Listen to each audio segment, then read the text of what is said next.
Pacifica, this is Democracy Now! I see it as an obligation of me as an Israeli and as a Jew to help steer the wheel of this boat into Gaza in order to challenge these war criminals and to send this message to the Palestinian people, to the Palestinian children in Gaza and the rest of the world, that they are not alone and we support them, and one day they will be free. Former Israeli Air Force pilot Yonatan Shapira is one of more than 50 people aboard the Audacity of Hope, the U.S. flagged ship in the Freedom Flotilla, set to set sail from Athens, Greece, to challenge the Israeli blockade of Gaza. But amid sabotage and threats from the Israeli military, U.S. citizens trying to sail are dealing with another challenge, their own government. We'll get a report from Democracy Now!'s Aaron Mate, who's on the ship as we broadcast. Then, from the fires in Los Alamos to the Mississippi River, from the worst drought in Texas history to the worst drought in the Horn of Africa in 60 years, we'll speak with award-winning journalist Christian Parenti, author of Tropic of Chaos, Climate Change and the New Geography of Violence. What has to happen is a massive revolution in energy around the world, and the time frame for building a fleet of atomic power plants does not comport with the time frame we face in terms of climate change. Christian Parenti examines the effects of climate change on the most vulnerable populations in the world, from Africa to Asia to Latin America. All that and more coming up.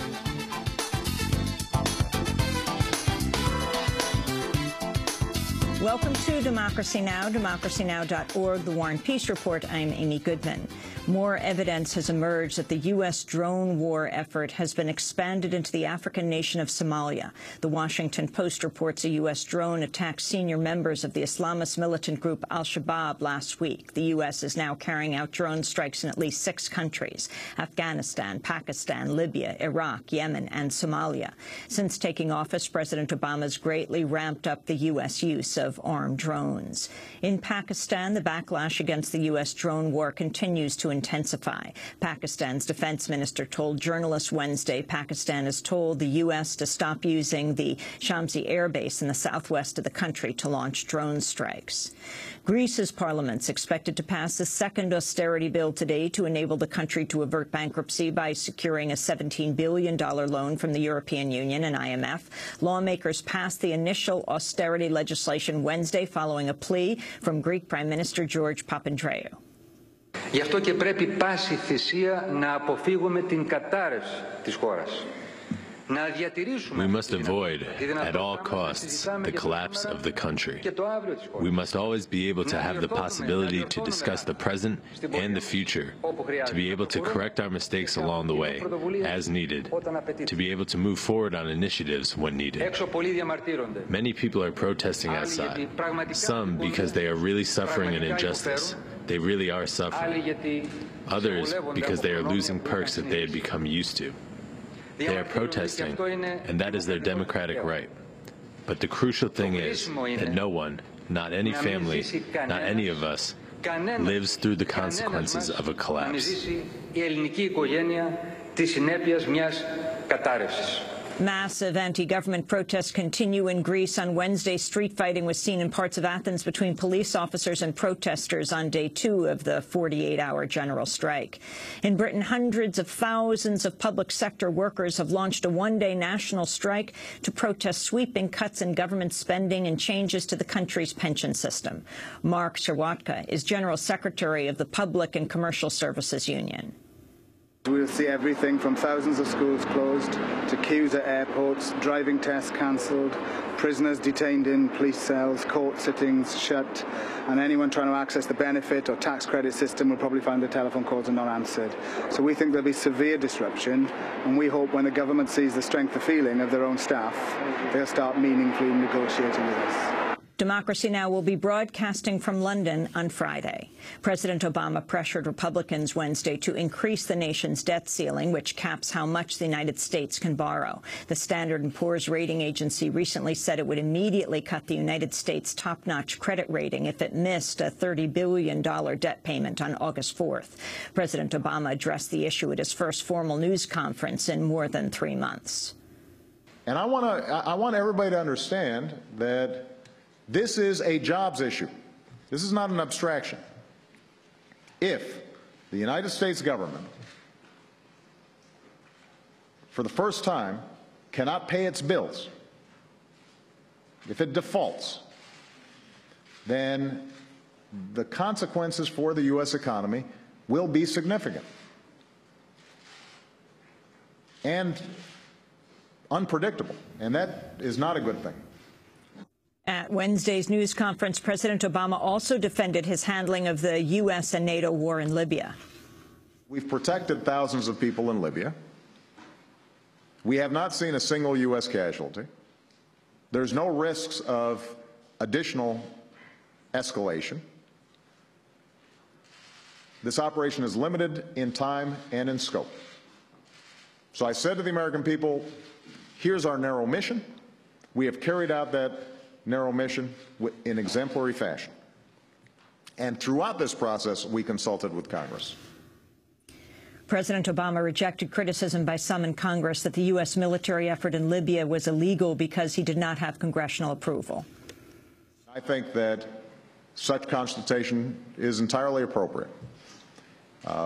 But do I think that our actions in any way violate the War Powers Resolution? The answer is no. In other news on Libya, the French military has confirmed reports they've secretly supplied arms to Libyan rebel groups fighting Muammar Gaddafi's forces. Earlier this month, France parachuted assault rifles and other weapons into a mountainous area about 50 miles southwest of Tripoli. Meanwhile, the head of the African Union has warned France's actions could contribute to the destabilization of African states. 3 U.S. soldiers were killed in action in southern Iraq Wednesday. So far this month, 15 U.S. soldiers have died in Iraq, 14 of them in combat. This marks the highest number of U.S. combat fatalities in a single month in 3 years, despite the Obama administration claim that the U.S. combat mission had ended in Iraq. A new report's estimating the true cost of the U.S. wars in Iraq and Afghanistan will end up being approximately $4 trillion, far more than the Bush or Obama administrations have acknowledged. The report also estimates between 224,000 and 258,000 people have died directly from warfare, including 125,000 civilians in Iraq. Brown University professor Catherine Lutz is the co-director of the Costs of War report. 3 of the key things that we found were that the numbers of people who have died in this war are much higher than the American public realizes. There have been many, many deaths in the military and civilian sectors that haven't been adequately counted or recognized. And so we've tried to put that all together. The second thing that we found was that the financial costs are also much higher than people recognize, because people have been focusing overly much on simply the Pentagon special allocations for the wars. And they haven't been looking at things like interest payments on the debt that was incurred in order to raise that money. They haven't been looking at future obligated costs to veterans for their health care, and a number of other very important parts of the budget that have to be counted in order to say what this war cost. The Los Alamos nuclear laboratory in New Mexico remains shut down due to a massive wildfire. Officials say about an acre of lab property burned on Monday. A plane equipped with radiation monitors is now flying over the lab to test the air quality. A top U.S. government climate scientist says this past spring had some of the most extreme weather the country has seen in the past century, with epic floods, massive wildfires, drought, and deadly tornadoes. Deke Arndt, the chief of climate monitoring of the National Oceanic and Atmospheric Administration, said the extreme weather is in line with what is forecast for the future due to global warming. Arndt said, quote, "In general, but not everywhere, it's expected that the wetter places will get wetter and the drier places will tend to see more prolonged dry periods." In other climate news, the aid group Save the Children's reporting the massive drought in Somalia has resulted in a mass influx of climate refugees fleeing for Kenya. The group estimates 800 Somali children cross into Kenya every day to escape the drought. The United Nations estimates the drought has impacted 10 million people in Djibouti, Ethiopia, Kenya, Somalia, and Uganda. Mark Bowden is the United Nations humanitarian coordinator for Somalia. My final message is that we need to take action now if we're to avert a far larger scale of crisis. There are worrying reports from international agencies working in South Somalia that levels of malnutrition are increasing, possibly some rates of adult malnutrition, which I think is a very critical indicator of the levels of distress that are being faced in the area. Unless we are able to take action now, I think that we are likely to see not just more migration, but a level of deaths in Somalia that takes us back almost 20 years and certainly has been unparalleled in the recent decade. A U.S. judge has sentenced 3 men from the New York town of Newburgh to 25 years in prison for plotting to bomb a synagogue and a Jewish community center in the Bronx. The men were arrested in an FBI sting operation along with 1 other man. Defense attorneys argued the men were entrapped by government agents and not predisposed to commit a terrorist crime. Government prosecutors had sought life sentences for 3 men, but U.S. District Judge Colleen McMahon sentenced them to 25 years. Judge McMahon acknowledged from the bench that the men were not terrorists, as alleged by the government, and that no crime would have occurred if not for the role of the FBI informant. She told the men, quote, "You were not religious or political martyrs. You were thugs for hire," she said. Last year, Alicia Williams McCullum, the aunt of one of the defendants, spoke with Democracy Now! This is entrapment. You're going to send an informant into a impoverished community, the most impoverished county, to do your trickery.